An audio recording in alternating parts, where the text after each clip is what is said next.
Hey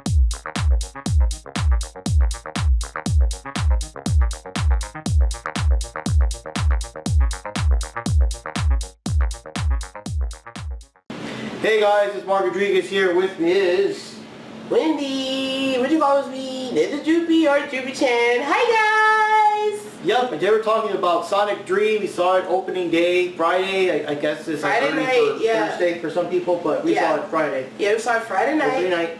And this movie's real awesome, so we're gonna go into all-out spoilers, and you know, of course, be warned. Movie just came out opening weekend, so if you guys want to get like absolutely spoiled, just be warned, because this movie's just too good to like not go all out with all our thoughts and comparisons, because when you play the game that the story is based on with the Shadow story and stuff, so you know, we're just gonna go all over the place with the review and everything. Yeah. So right off the bat, the movie starts out 50 years back, as we see the Shadows being contained in this old base that's, I guess it was owned by Gunn or something back in the day. Yeah, government project and all that stuff. Yeah, and he actually broke out, and now he's out there today in modern day. You know, before the credit starts and all that. Yeah, well actually it's supposed to be 50 years ago, but it shows the modern time he breaks out in modern day. Yeah. Yeah. So meanwhile we see Sonic and Tails and Knuckles having a race of sorts, but this is weird. Well, I guess it's because Tails technology, but it turns out that Tails and Knuckles were like just holograms to distract Sonic, because they're like ahead of him no matter what he does. And he finds out that was a distraction because it's like his, I guess his Earth Day, his anniversary of when he first arrived on Earth and everything. Well, I guess joined Tom and him. Yeah. Yeah. Well, yeah, because they discovered him. So he's with them and everything, and we do get the point of, there's a scene where Sonic takes Tom to like his old place, because you remember in the first movie he was living in this little underground cave with all his, you know, modern media junk all over the place before he actually found Tom and they lived together or whatever. So they went there, and you know, we kind of go into the thing, which of course he's a Shadow, which is kind of like saying that Sonic like lost everything. He lost Long Claw and all that, but he turned out to be such a jolly fellow, I guess you could say, because he did get the love and family from like Tom and Jackie, and then later on meeting Tails and Knuckles and stuff. Yeah. But it's like, well, what would have happened if he never had that? And then we get the antithesis to Sonic, Shadow. Yep.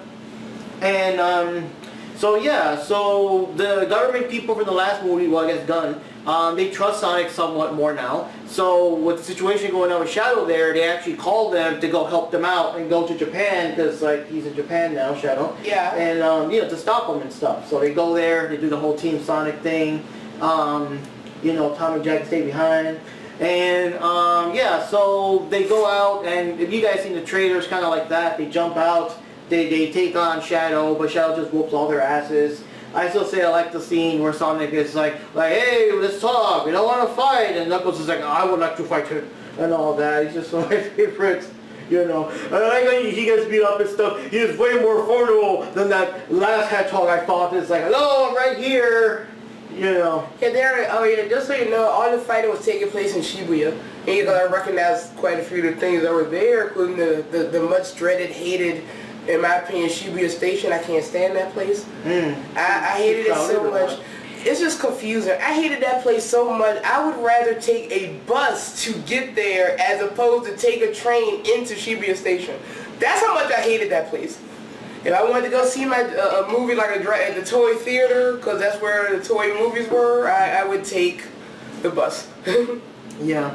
So one thing is that while they're chilling in Japan after the fight and all that stuff, and they're talking with the general guy and everything. The general guy gave him like this key, because apparently there's like this super dangerous weapon. It can only be unlocked with the keys, so he gives one to Sonic because so they don't ever find it or whatever.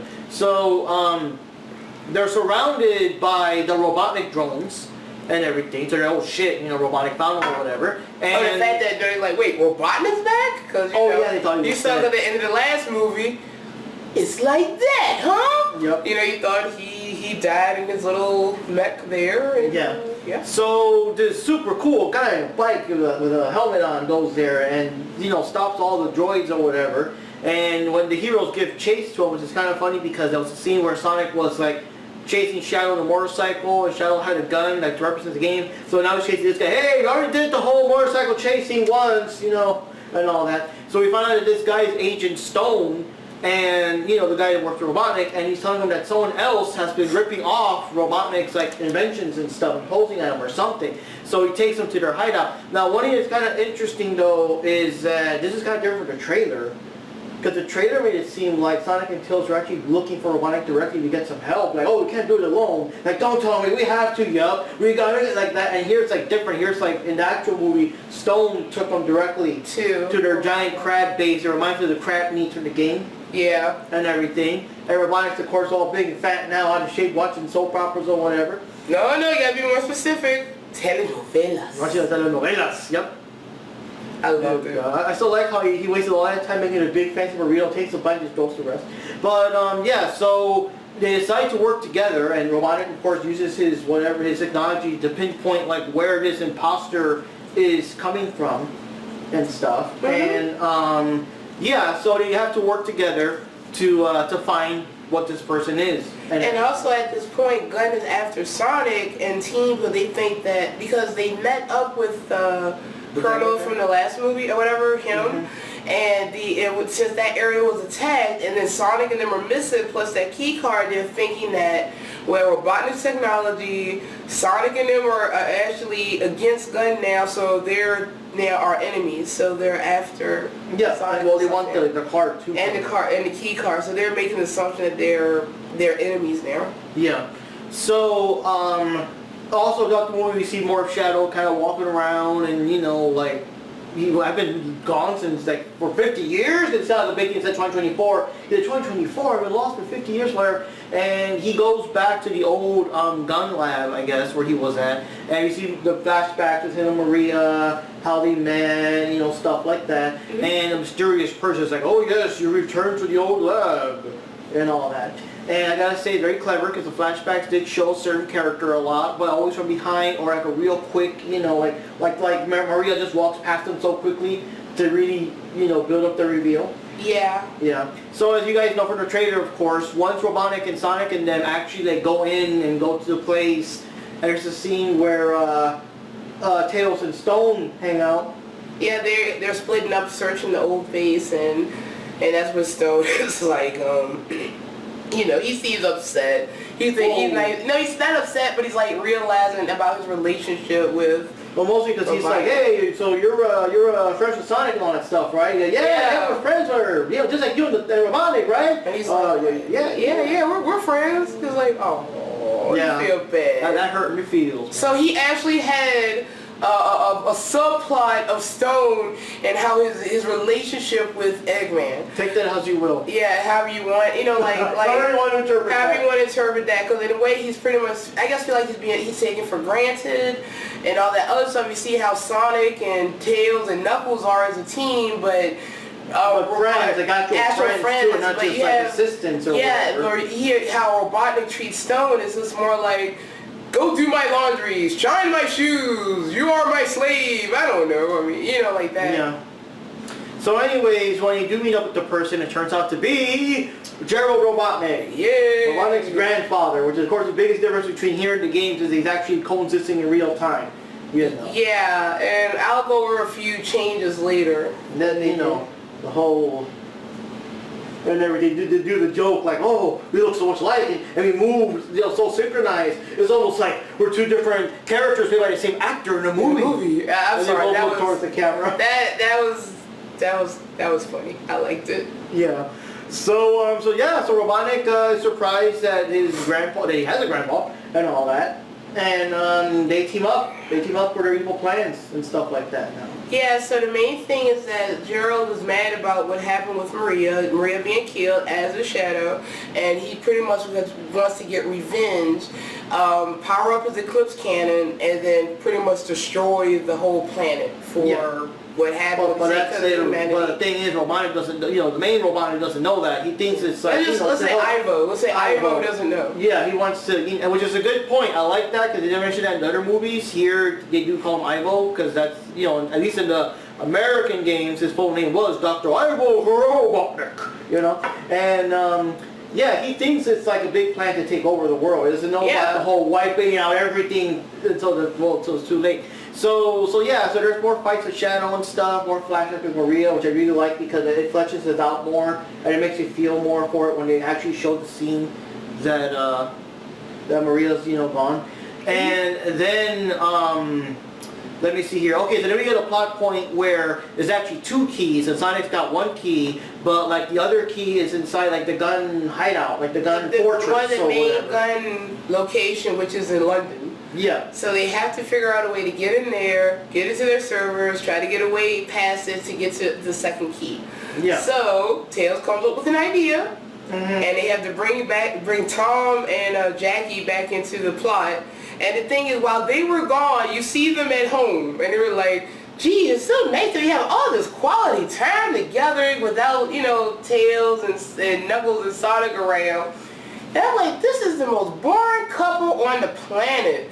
Seriously, they could I don't know, like take a vacation, go to the beach. I know it's for like a kid's movie still, and it's hard, but it's like, how you get a white looking like jacket? And you ain't trying to do something. And I know that for a kid's movie, they could at least do it kind of like, hey, you want to go out and have a little dinner, do some dancing, some alone time, and then Sonic comes in, before it gets any whatever, because they do that in lots of kid movies. Yeah, they always hint that the parents want to like kiss or do something before the kids come in or whatever. That's not too much. But this is a boring ass couple, man. They're playing like Jenga and stuff or board games. He's got a puppet and a good bot or something. He made a puppet. And here's the other thing that totally messed up. After Sonic and them do have to they come back and ask for their help. They're like, so are you guys in? Yes, definitely. Because they're so bored. Yeah. It's like, okay, what kind of relationship the movie's not about we don't care, but... Are they just like roommates? Yeah, that's how they feel They're like. not even acting like friends with benefits. But anyways, let's not go. Yeah, we But yeah, so they jump in, and the thing is, they got little hologram things made by Tails. So when they sneak in there, it's kind of funny because she takes the form of her loudmouth sister, which is one way to get her in the movie, I guess. And he takes the shape of the agent guy. Oh, cool.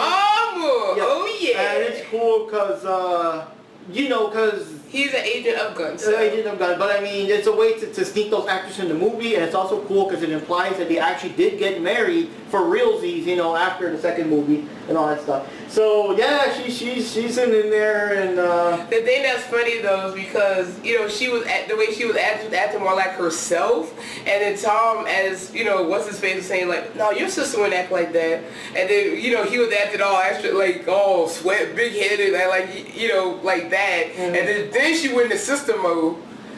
God help me and all that other stuff, and they say, okay, that's more like your sister. Yeah. Well, how did you say you? Tom, you ruined my wedding. You put an ambulance at my wedding, and you bought no crib. I don't know what she said, but you know how she is. And then the funny thing is when they were trying to get into the building, it's like, oh, we're sorry, clearance only, whatever. She wanted to it's like because they said they since Shadow escaped, they had extra security, so they weren't even letting him in.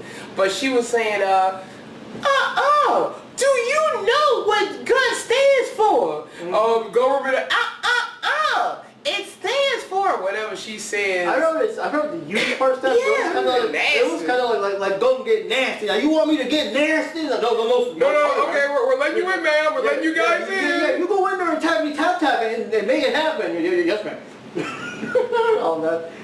Oh man, that was So anyways, they get in because the whole plan is that there's like all this fancy security stuff, and they need them to get in with the USB drive somewhere to deactivate all the security stuff. So now Sonic can get in, Yeah, because if they don't put the shields down, you can get like disintegrated and vaporized. Yeah. And there's also another part with lasers where if you go through that, you're gonna be sliced and diced. Yeah. So the Robotniks, because there's 2 of them, right? They also go in and use their own technology to sneak in. And there's like they had special suits on that the lasers don't affect.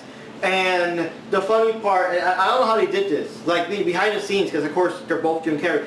They have this very awesome synchronized dance scene as they're dancing through the lasers, but I just don't know how. Like there's a lot of the obvious scenes we've seen before where you hold the person, you see the one person face, and that kind of stuff. Yeah, but like there's they had to synchronized. I don't know how they even did throughout that. the whole movie, there was like so many situations where it's like, how could they have done these two scenes together without it looking? It was very well edited. I mean, the only way I could figure it is that they would have filmed like the regular Robotnik with like a blue screen or something, and then film the Grandpa Robotnik in another blue screen, and then like put the two characters together somehow. But yeah, but with the dance, but I'm saying, but it blends so perfectly, and there's perfect weight and physics to it. Like my God.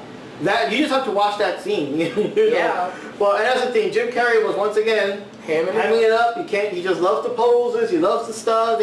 They arrive in London and he like rises from this underground thing to make a pose. Oh yeah, we're in London, David. And he just has to do all the and whatever and all over the place. Too much fun. Yeah. Too much fun there. So anyways, they get in there, but the thing is, when they finally arrive to the main room that has the second key card, they have like these random gravity. Yeah, it's like a gravity room. So yeah, so you push a button.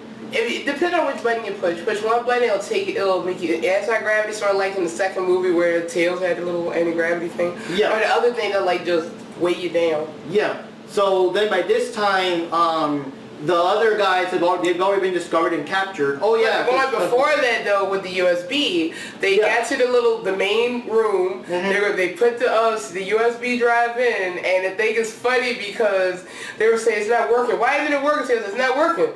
And then Tom said, maybe we should blow on it. And Tails said, oh, everybody knows that doesn't work. Oh, it worked. Yeah.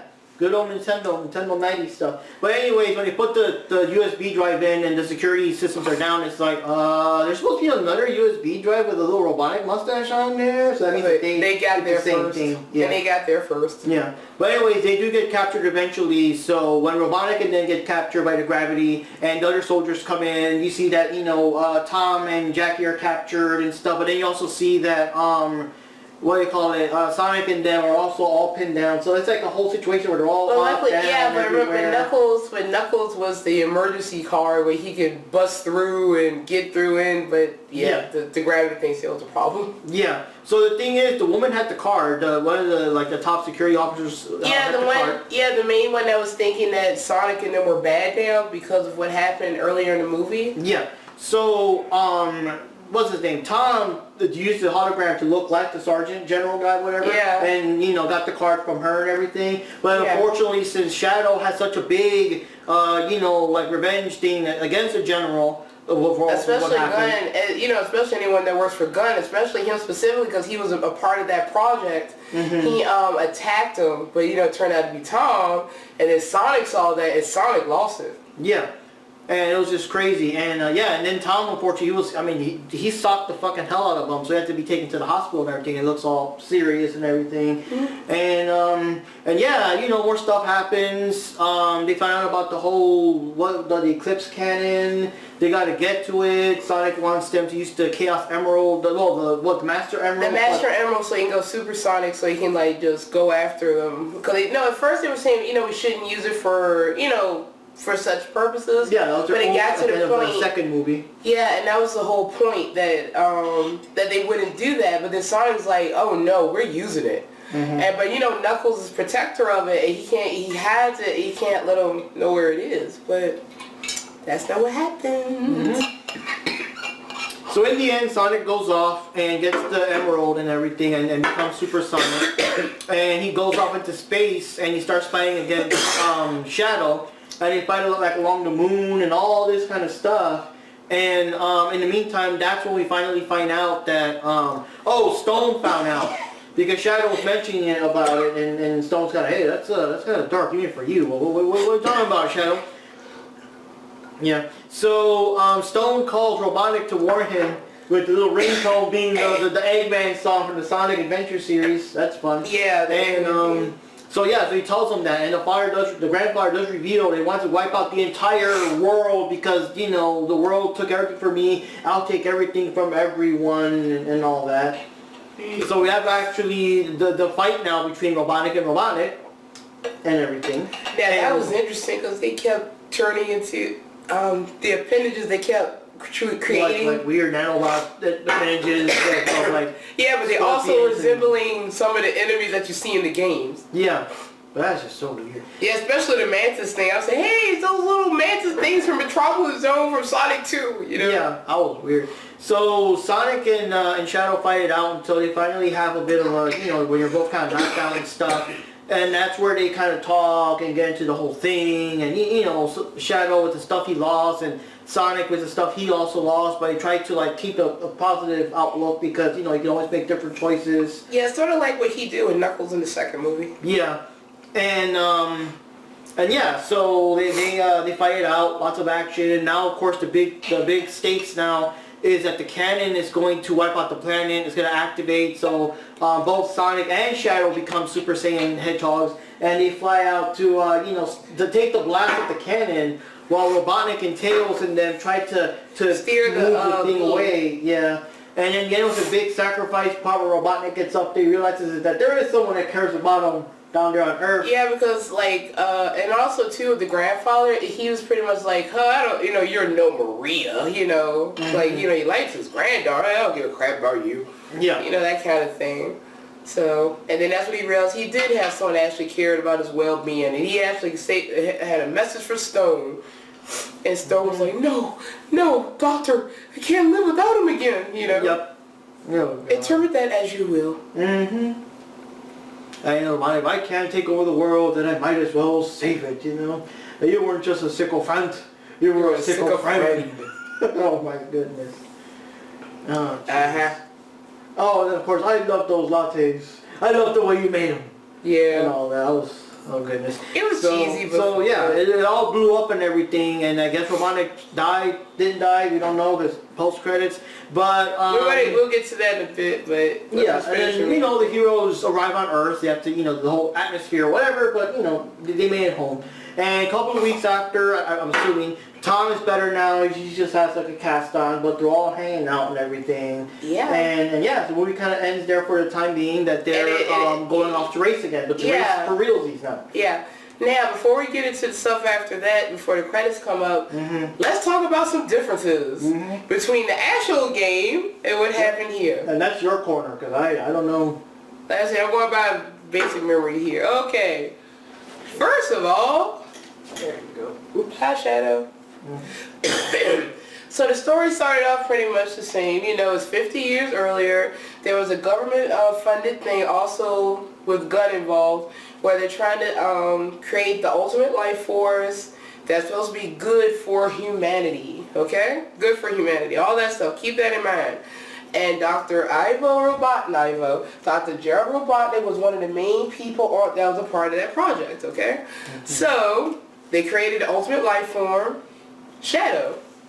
Shadow was, and the thing is, the main reason Gerald was into this because Maria, which they never mentioned in the movie, had some kind of illness or disease, and he was hoping that by, you know, with this project, he'll help find a cure for her. But the project was too dangerous, and the government didn't want it. But of course, you know, Gerald wanted to continue with it. But they wanted to shut Project Shadow down. What they did was they came after them. You know, Gerald didn't want to give it up. Unfortunately, they did end up killing Maria. They shot her, but if I remember it right. And then also with Shadow here, before Maria got killed, right in front of Shadow, she kind of sent him away, or something like that. And he was stuck in the tube or whatever. And then for Gerald, they arrested him.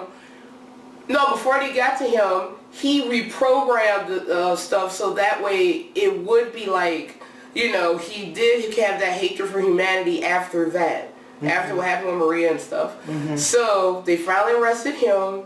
So he kind of vowed revenge on them, but then they executed him. So there you go. So that's the biggest difference here. There is no Gerald Robotnik in the future because he's getting high off of one of Shadow's quills. Yeah.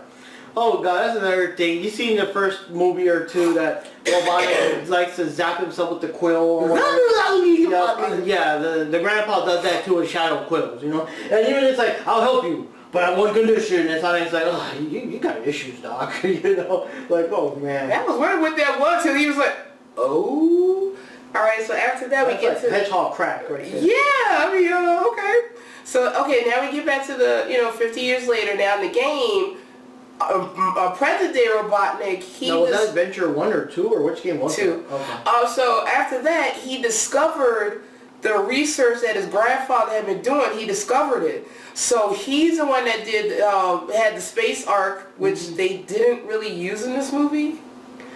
And the Eclipse Cannon. Now he was going to use the Eclipse Cannon to blow up the planet because he wanted to take over the world. They said if they don't let him take over the world, or everyone bow down to him in 24 hours, he's going to destroy the planet. And he's going to use the Eclipse Cannon on it. But he used the Eclipse Cannon on part of the moon instead to show how powerful it was, and that was in the movie. They accidentally shot the moon, but in the game he did it. It was done on purpose. Now, after all of that, things ensue. So you have like Knuckles' part in this. Like I said, he has to protect the Chaos, the Master Emerald. In this, he is protecting it, but he has it hidden away in this movie. And guess who is protecting it? Yep. Wade. Yep. Wade. And Sonic wanted to get it. Give it to me, Wade. No, man, I can't give this to you. You gotta get past. Okay, I tried. Yep. Oh man. Yeah, but the thing is, and also Rouge is in this game too. She played a role too. Her path crossed with Knuckles, so she's like a part-time gun agent, but she also got mapped in with Shadow and Robotnik too. So she's after the Master Emerald as well. But to prevent them from getting it, Knuckles shatters it. So most of his story was gathering the shards together so they couldn't get it. Tails' role in the game. Well, let me just get to the main point. Tails was trying to trick Robotnik into not using the Eclipse Cannon. Like if he's going to use it, try to sabotage it pretty much. So they created a fake emerald for them to use. Also, another big change in this movie. Gunn didn't ask Sonic for help. They thought Sonic was Shadow. They were after him in the beginning. Oh, right. I think I saw the cutscene for that. No, they were after him, but they thought he was Shadow. So technically, they do have Gunn going after Sonic in this movie, but for different reasons. Now, I think you also mentioned we were watching the movie because Amy Rose isn't in the movie, or at least we'll go into that. But when Tails was, I guess, talking Robotnik down a bit, about like the world, and he can't just go. No, yeah. So Sonic's little part with Shadow was more of Amy's part with Shadow. To try to help out. Oh, that's the part you were telling me. Yeah. And also Amy also rescued Sonic out of the gun facility too in the game. She actually did that too. It was kind of funny how she did it though. She had the key card to get him out because he got caught, and she was like, "I'll rescue on one condition, like a deed." And he was like, "Yeah, whatever." But but she does it anyway. It was more like playful banter. But yeah, so she got him out of the gun thing. She rescued him in that game. Yeah. Technically. But yeah. So at the end, so they had the fake Chaos Emerald because you need the Chaos Emerald to run the Eclipse Cannon. Tails had a fake one when Sonic had it, and what's the name got it, and then what's the name? How did Eggman put it? He was like, oh yeah, Tails was asking Robotnik, how did you know that the Chaos Emerald was a fake? And then he was like, hey, you just told me. Which means he ended up with the real one. He had the Eclipse Cannon. Then that's when, Shadow and Sonic, the way the movie played it out with Sonic and Shadow trying to stop it was pretty much the same. Yeah, you said lots of the game music and stuff was actually used during those scenes, right? Yeah, some of the music, yeah. So I heard quite here and there, but... Yeah, there was a part where they're like blowing up all the, 10,001 Robotnik drones that the grandpa sent after them, and they both kind of stop and pose in the screen like, dude, the whole crowd in the theater just like lost their shit with that. Yeah. Live and learn. Crush 40. Yeah. Yep. So it was pretty good. So anyways, at the end of the movie, after all that stuff happened and everything, back to the race. We see that Sonic, I guess, overshot the race, and he's at New York now and everything. And he's surrounded by Metal Sonics, which is like, damn, I was like, where you all come from? Because, Robotnik and I don't know. But anyways, Metal Sonics, but then Amy Rose comes to save the day, so that's kind of a big surprise. Yeah, Pico Hammer. And everyone again lost their shit. And then at the end of everything, like the final, after all the final credits, we do see signs that Shadow is still alive. Just like in the end of the game. Everyone, I mean, the audience lost their shit a lot during the movie. It was really packed. it's cool because we were all Sonic fans. A lot of people had their Sonic shirts or Sonic things here and there. Yeah, I had my Sonic keychains, my Knuckles, my Sonic bag. Yeah, but overall it's a very good movie. I loved it. Very action packed. Lots of good story. More dramatic and serious because they did a proper job building up the whole Shadow and Maria thing, so that the tragedy happens, like you do care and you better understand why Shadow is like that. In his attitude. And oh my God, even the scene with Robotnik saying goodbye to Stone. That was more emotional than it should have been. But yeah, the final part with all the sacrifices and who's gonna whatever, and even when Sonic and they were falling off the atmosphere, we didn't know if they were gonna survive or not. Like all that stuff, that whole final scene was just a bunch of emotion and everything. It was very strong. Yeah, that happened in the game too, but I think it was more so I don't remember though. I think it was more so that's when what's name was Supersonic, because he went Supersonic before that could happen. I mean, it's just the order's a little off, but it don't really matter. But yeah, but overall, it's a very good movie. A lot of fun, cool characters, all the banter and stuff. Jim Carrey earning that paycheck and everything. And of course, people were saying. It's good that Tom and Dale were still in the movie, because again... But they weren't in there too much. Yeah, they weren't in there too much. People felt that the whole wedding stuff in the second one was a little too long and too dragged out for them. Oh gosh, yes. Yeah, so here they're still in it, just so that it doesn't look weird if they're not, but not too much of the movie. And it was very clever. They still had a little weight cameo. They still had a way to make the sister actress and the agent guy actor show up, even though it wasn't them technically speaking, but it was cool to bring them in there and bring all that stuff. And like I said, I was expecting him at least in a way, because he is a member of Gunn. Yeah. But I just really wish we could have had Rouge in there somehow, but with the way these movies are set up, I just don't see how Rouge could work, because she's supposed to play off of Knuckles. Yeah. So it wouldn't have worked. And not only that, but I think in the Sonic games, it's not that weird that these characters are running around. But in the movie, it still is kind of weird that they're running around. So with Rouge there, you have to have the extra burden of explaining her and people that kind of stuff. Now here's the thing. Metal Sonic shows up. This is a weird one, because it's if we have a bunch of clones of Metal Sonic show up at the end, as we mentioned, it's where are they going with this? And Amy is connected to it, which makes sense, because Metal Sonic and Amy first appeared in Sonic CD, which takes place before Sonic 3 and Sonic 3 and Knuckles. Yeah, but they can do whatever order they want. I know. But Metal Sonic does show up again in Sonic 4 Episode 2. Oh boy.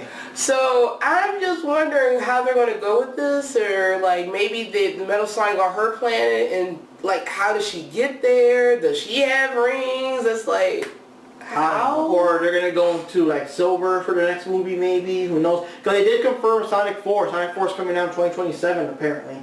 So they did confirm another one. Yeah. And everything. So wow. Yeah, and even then, Silver... I don't know. Maybe they are going to try to do a Sonic CD, Sonic 06 combination thing.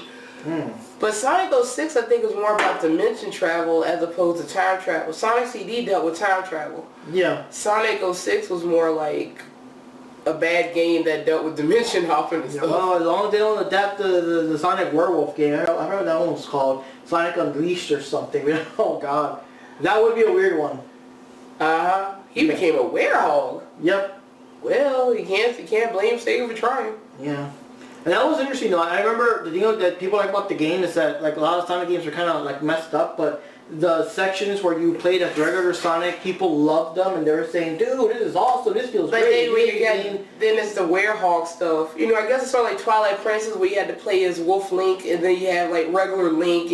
Maybe some people didn't like having to deal with Wolf Link's form. Yeah. And you had to do so much that unlock him so he's permanently human for that area that. Yeah. So kind of Unleashed was kind of like that, I think. Yeah.